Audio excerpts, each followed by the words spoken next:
1 weak झाला मी घराच्या बाहेर पडलेच नव्हते आणि एवढ्या स्नोमध्ये राघवला बाहेर घेऊन येणं पॉसिबलच नव्हतं. तुम्ही बघू शकता केवढा स्नो आहे. आपण बोलतो ना बाहेरच्या देश खरंच बर्फाचं शहर असतं, हे खरंच आहे.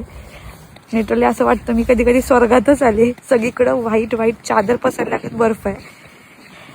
आणि सॅटर्डे संडे असल्यामुळे बच्चा घरी असतो, त्यामुळे मी राघवला घरी ठेवून येऊ शकते.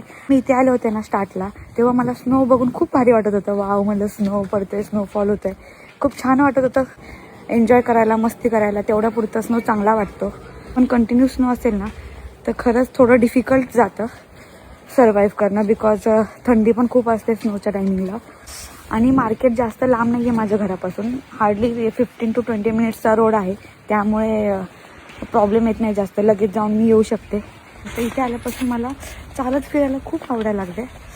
खूप छान वाटतं, फ्रेश फील होतं. इंडियासारखी मला ॲक्च्युली गाडीची आठवण नाही येत. मी चालत आता कितीही फिरू शकते आणि छान वाटतं यार. आपली पण एक इच्छा असते ना की न्यू सिटीमध्ये जाऊन खूप साऱ्या गोष्टी एक्सप्लोअर कराव्यात. मार्केट असो, शॉपिंग सेंटर असो, टुरिस्ट प्लेस असो, सगळ्याच गोष्टी यार भारी वाटतात.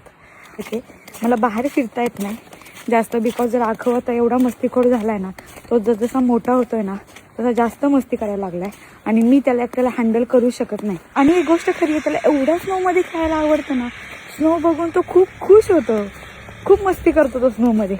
पण थोडा टाईमसाठी ठीक आहे, जास्त वेळ मी त्याला बाहेर नाही घेऊन येऊ शकत. यार आपली लाईफ खरंच खूप छोटी आहे, तर तुम्ही पण लाईफमध्ये एन्जॉय करा, सगळीकडे फिरा, हेल्दी राहा. नेहमी कामामध्ये बिझी न राहता यार स्वतःसाठी पण टाईम दिला पाहिजे, स्वतःसाठी पण जगलं पाहिजे यार. आणि एवढं आता जड सामान घेऊन मला एवढा दम लागला आहे ना, भयंकर दमले आहे मी आता. तुम्हाला जर माझे व्हिडिओज बघायला आवडत असतील तर मला फॉलो करायला विसरू नका. आणि तुम्ही कोणकोणते सिटीज फिरून आलाय ते मला कमेंट करून नक्की सांगा. भेटू नेक्स्ट व्लॉगमध्ये. Bye bye.